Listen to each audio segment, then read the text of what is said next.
if the knob comes loose, if you just keep loosening it, the knob will eventually come completely out.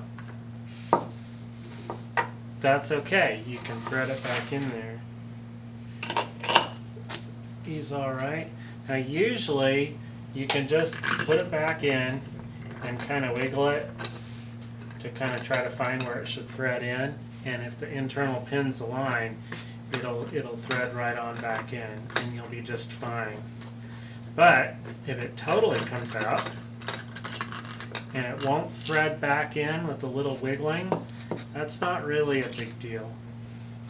You just remove the head and heart, gently sliding them off the back of the body while keeping hold of the heart.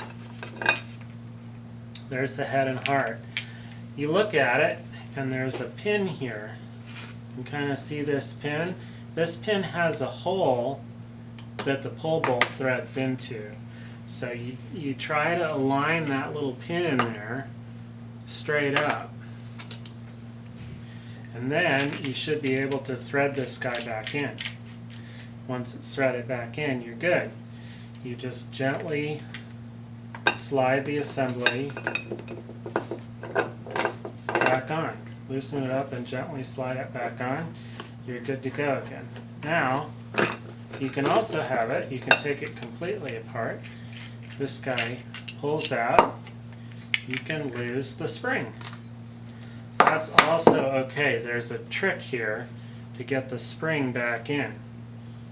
The way we've found that works best is you take the sliding head, you first put the pin in the little pocket in the back bottom of the sliding head like that. Then you assemble the head spring to the heart carefully. There's a little pocket in the back of the heart that the spring should just kind of slip into. Click that down in like that. Then you want to look and make sure that the pinhole is aligned. If it's not aligned, you want to try and get this hole aligned where the pin's going to thread in. You can sometimes do that with an Allen wrench or anything else. So you assemble it.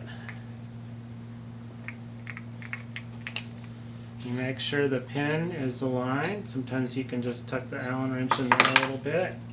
Then you can thread the knob and pull bolt assembly back in. You leave it connected but loose to thread it back onto the back of the body.